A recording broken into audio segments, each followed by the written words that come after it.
Hello everyone, welcome you all in your own channel learn everything. So next chapter ਆਪਾਂ ਸ਼ੁਰੂ ਕਰਨ ਜਾ ਰਹੇ ਹਾਂ general principal and process of isolation of element. ਇਹ ਵੀ ਸਾਡੇ ਸਿਲੇਬਸ ਦੇ ਵਿੱਚ ਹੈਗਾ ਆ, ਠੀਕ ਹੈ। ਸੋ first of all general principal and process of isolation of element ਮਤਲਬ ਅਸੀਂ ਆਈਸੋਲੇਟ ਕਰਨਾ ਐਲੀਮੈਂਟਸ ਨੂੰ, ਠੀਕ ਹੈ। ਕਿੱਦਾਂ ਕਿਹੜੇ ਪ੍ਰੋਸੈਸ ਹੈ, ਕਿਹੜੇ ਪ੍ਰਿੰਸੀਪਲਸ ਹੈਗੇ ਆ ਉਹ ਆਪਾਂ ਦੇਖਣੇ ਆ। ਸੋ ਫਸਟ ਆਫ ਆਲ ਉਹਦੇ ਵਿੱਚ ਵੀ ਟਰਮ ਆਉਂਦੀ ਹੈ that is metallurgy. What is ਮੈਟਲਰਜੀ?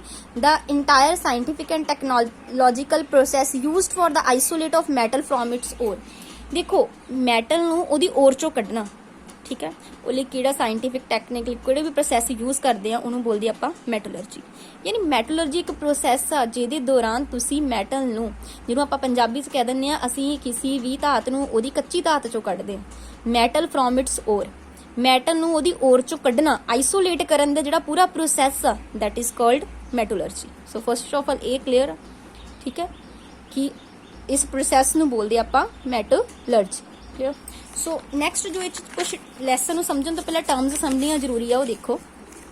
ਸਭ ਤੋਂ ਪਹਿਲਾਂ ਆਂਦਾ mode of occurrence of element. ਕਿ ਐਲੀਮੈਂਟ ਦਾ ਮੋਡ ਆਫ ਅਕਰੈਂਸ ਕੀ ਹੈ, ਮਤਲਬ ਕਿੱਦਾਂ ਉਹ ਅਕਰ ਕਰਦੇ ਆ। ਦੇਖੋ ਦੋ ਤਰ੍ਹਾਂ ਅਕਰ ਕਰਦੇ, ਜਾਂ ਤਾਂ ਨੇਟਿਵ ਸਟੇਟ 'ਚ ਮਿਲਦੇ ਜਾਂ ਸਾਨੂੰ ਕੰਬਾਈਨਡ ਸਟੇਟ 'ਚ ਮਿਲਦੇ ਆ। ਕਲੀਅਰ। ਸਭ ਤੋਂ ਪਹਿਲਾਂ ਆਪਾਂ ਦੇਖਦੇ ਆ ਇਹਦੀ native state. Native state the element which are very low reactivity, मतलब बहुत घट रिएक्टिव है and not attacked by oxygen, air, moisture, carbon dioxide, किसी चीज़ का अटैक नहीं उन्होंने होंदा, बड़े स्टेबल जे हैगे ने, लो रिएक्टिविटी आ, फ्री स्टेट च मिलते हो सानू, उन्होंने बोलते आपां नेटिव स्टेट। नेटिव स्टेट मतलब जिद्दां कि ना आपां इत्थे दे नेटिव आ, मतलब सानू उत्थे किसी दा डर नहीं, ठीक है। इदी ये जिहड़ां दी रिएक्टिविटी बहुत घट आ ते ना इन्हां ते अटैक आ ऑक्सीजन, एयर, मॉइस्चर दा किसी दा नहीं, आराम नाल फ्री घुमदे आ, इन्हां नू बोलदे आ नेटिव स्टेट।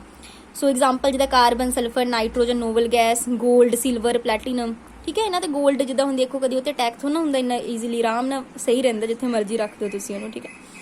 ते मतलब कि उहदे ते कोई ऑक्सीजन दा अटैक नहीं, जंगाल नहीं जल्दी लगदा, ठीक है। सो इदां दे नोवल गैसिस तां हुंदियां सारियां वधिया, नाइट्रोजन गैसिस हो गईयां, सल्फर, कार्बन, ये सारे की नेटिव स्टेट च मिलदे सानूं। ये कंबाइंड फॉर्म च नहीं किसी नाल मिलदे, इकल्ले मिलदे नेटिव फॉर्म दे विच।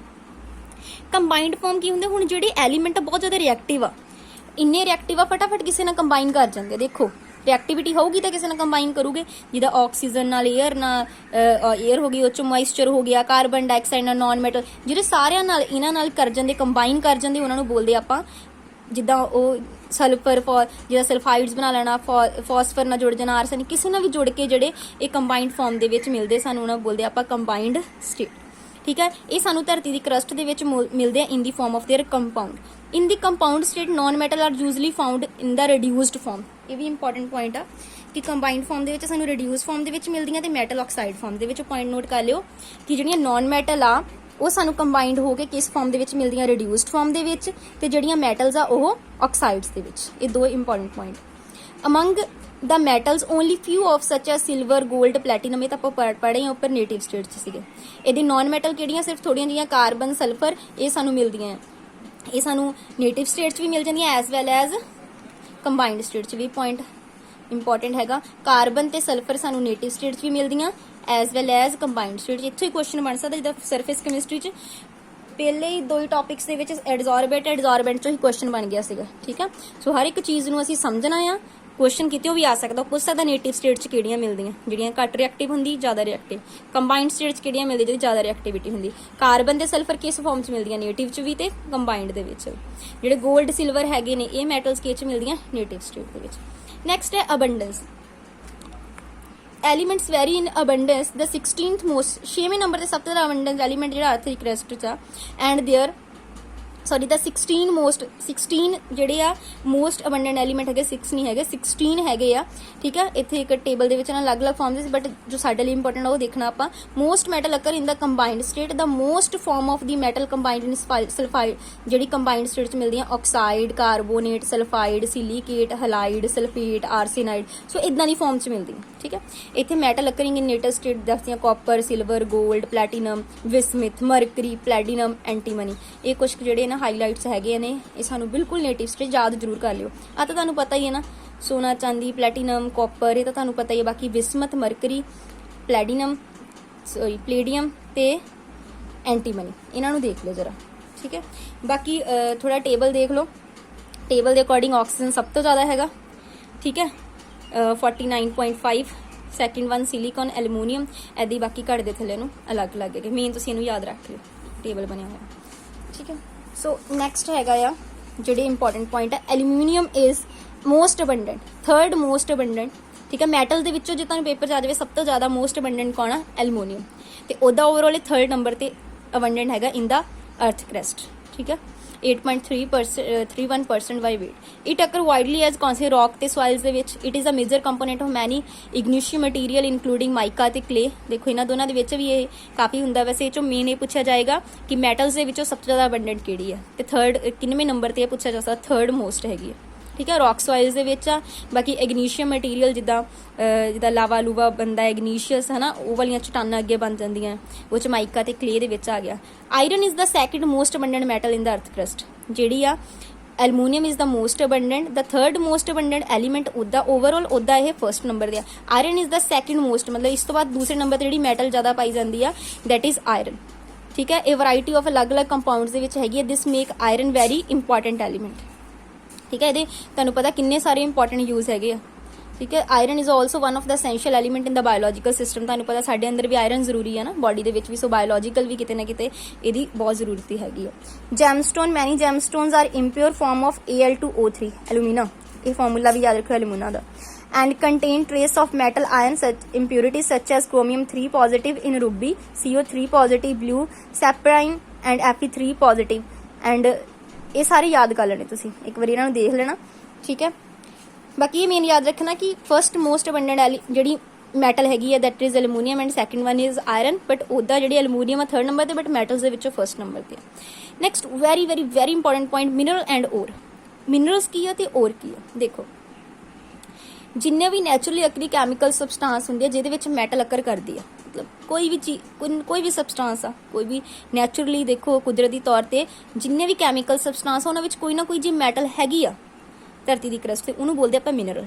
ਮਿਨਰਲ ਕੀ ਆ? ਜਿਹਦੇ ਅੰਦਰ ਮੈਟਲ ਪਈ ਆ ਉਹਨੂੰ ਆਪਾਂ ਬੋਲਦਾ ਮਿਨਰਲ। ਬਟ ਜਿਹਦੇ ਵਿੱਚੋਂ ਆਪਾਂ ਉਸ ਮਿਨਰਲ ਨੂੰ ਇਦਾਂ ਦੇ ਬਹੁਤ ਸਾਰੇ ਸਬਸਟੈਂਸ ਆ ਜਿਨ੍ਹਾਂ ਵਿੱਚ ਮੈਟਲਸ ਪਈਆਂ ਆ, ਠੀਕ ਹੈ, ਧਰਤੀ ਦੀ ਕਰਸਟ ਤੇ, ਬਟ ਉਹਨਾਂ ਵਿੱਚੋਂ ਕਿਹੜਾ ਇਦਾਂ ਦਾ ਸਬਸਟੈਂਸ ਆ ਜਿਹਦੇ ਵਿੱਚ ਉਸ ਮਿਨਰਲ ਨੂੰ ਮੈਂ ਇਕਨੋਮਿਕਲੀ ਤੇ ਕਨਵੈਂਸ਼ਨਲੀ ਕੱਢ ਸਕਦੀ ਹਾਂ, ਦੈਟ ਇਜ਼ ਕਾਲਡ ਓਰ। ਸਮਝ ਰਹੇ ਹੋ ਡਿਫਰੈਂਸ? ਮਿਨਰਲ ਕੀ ਆ?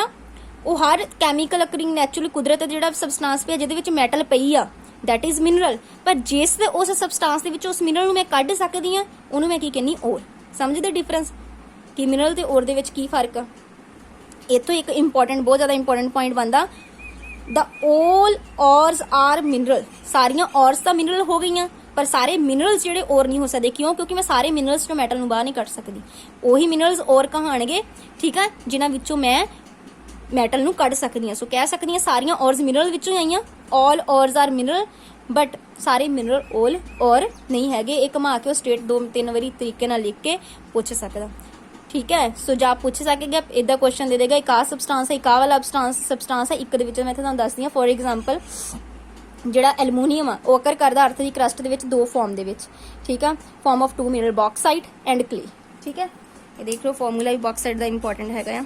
ਐਲੂਮੀਨੀਅਮ ਨਾ ਇਹਦੇ ਵਿੱਚ ਵੀ ਹੈਗਾ, ਦੇਖੋ ਬੌਕਸਾਈਟ 'ਚ ਵੀ ਹੈਗਾ, ਤੇ ਧਰਤੀ ਦੀ ਕਰਸਟ ਤੇ ਸਾਨੂੰ ਇਹਦੇ ਵਿੱਚ ਵੀ ਮਿਲ ਜਾਂਦਾ। ਪਰ ਇਹਨਾਂ ਦੋਨਾਂ ਦੇ ਵਿੱਚੋਂ ਜਿਹੜਾ ਐਲੂਮੀਨੀਅਮ ਕਨਵੈਂਸ਼ਨਲੀ ਤੇ ਇਕਨੋਮਿਕਲੀ ਕੱਢਿਆ ਜਾ ਸਕਦਾ ਉਹ ਸਿਰਫ ਬੌਕਸਾਈਟ 'ਚੋਂ ਕੱਢਿਆ ਜਾ ਸਕਦਾ, ਠੀਕ ਆ। While it is not possible to extract aluminium from the clay. ਇਹਦੇ ਵਿੱਚੋਂ ਨਹੀਂ ਮੈਂ ਐਲੂਮੀਨੀਅਮ ਨੂੰ ਕੱਢ ਸਕਦੀ, ਇਹਦੇ ਵਿੱਚੋਂ ਮੈਂ ਕੱਢ ਸਕਦੀ ਹਾਂ। ਸੋ ਕਿਹੜਾ ਮਿਨਰਲ ਹੋਇਆ ਕਿਹੜਾ ਔਰ? ਦੇਖੋ ਮਿਨਰਲ ਤਾਂ ਦੋਨੇ ਹੈਗੇ ਆ। ਕਿਉਂ? ਕਿਉਂਕਿ ਦੋਨਾਂ ਵਿੱਚ ਐਲੂਮੀਨੀਅਮ ਪਿਆ, ਉਹ ਦੋਨੇ ਹੋ ਗਏ ਮਿਨਰਲ, ਪਰ ਮੈਂ ਕੱਢ ਕੇ ਤੋਂ ਸਕਦੀ ਸਿਰਫ ਇਹ ਚੋਂ, ਬੌਕਸਾਈਟ ਚੋਂ। ਸੋ ਬੌਕਸਾਈਟ ਇਹਦੀ ਕੀ ਹੋ ਗਈ? ਔਰ। ਸਮਝੇ ਹੁਣ ਕਿ ਪੋਸੀਬਲ ਕਿ ਚੋਂ ਮੈਂ ਕੱਢ ਸਕਦੀ ਹਾਂ, ਕਿਹੜੇ ਮੈਥਡ ਨਾਲ ਕੱਢ ਸਕਦੀ ਹਾਂ। ਸੋ ਉਹ ਔਰ ਬਣ ਜਾਂਦੀ ਆ। ਸੋ ਔਰ ਆਫ ਐਲੂਮੀਨੀਅਮ ਕੀ ਬਣ ਗਈ? ਬੌਕਸਾਈਟ, ਠੀਕ ਹੈ। ਬਟ ਉਹਦਾ ਬੋਥ ਦੋਨੇ ਮਿਨਰਲਸ ਦੋਨੇ ਹੀ ਆ। ਇਦਾਂ ਉਹਨੇ ਘੁਮਾ ਕੇ ਕੁਐਸਚਨ ਪੇਪਰ 'ਚ ਪਾ ਦੇਣਾ ਕਿ ਐਲੂਮੀਨੀਅਮ ਇਹਦੇ ਵਿੱਚ ਵੀ, ਇਹਦੇ ਵਿੱਚ ਵੀ, ਇਹਦੇ ਵਿੱਚੋਂ ਮੈਂ ਕੱਢ ਸਕਦੀ, ਵਿੱਚੋਂ ਨਹੀਂ ਕੱਢ ਸਕਦੀ, ਦੱਸੋ ਕਿਹੜਾ ਔਰ? ਇਹਨਾਂ 'ਚੋਂ ਔਰ ਕਿਹੜੀ ਜਿਹਦੇ ਵਿੱਚੋਂ ਮੈਂ ਕੱਢ ਸਕਦੀ? ਕਲੀਅਰ? ਸੋ ਇਹ ਥੋੜਾ ਜਿਹਾ ਬੇਸਿਕ ਕਨਸੈਪਟ ਆ, ਤੁਹਾਨੂੰ ਪਤਾ ਹੋਣਾ ਮਤਲਬ ਜ਼ਰੂਰੀ ਹੈਗਾ ਪਹਿਲਾਂ। ਕਲੀਅਰ? ਇਹ ਮਿਨਰਲ ਤੇ ਔਰ, ਮੈਨੂੰ ਲੱਗਦਾ ਇਹਦੇ ਵਿੱਚ ਕੁਐਸਚਨ ਜਿਹੜਾ ਬਣ ਸਕਦਾ ਉਹ ਕਿ ਉਹ ਕਿਸੇ ਵੀ ਤਰ੍ਹਾਂ ਤਰੀਕੇ ਨਾਲ ਜਿਹੜਾ ਕੁਐਸਚਨ ਪਾ ਸਕਦਾ ਤੁਹਾਨੂੰ, ਠੀਕ ਹੈ। ਸੋ ਨੈਕਸਟ ਕੁਛ ਇੰਪੋਰਟੈਂਟ ਜਿਹੜੀਆਂ ਔਰਸ ਹੈਗੀਆਂ ਆ, ਠੀਕ ਹੈ, ਉਹ ਆਪਾਂ ਨੈਕਸਟ ਵੀਡੀਓ 'ਚ ਕਰਾਂਗੇ। ਫਿਲਹਾਲ ਇੰਨਾ ਹੀ। Thanks for watching the video.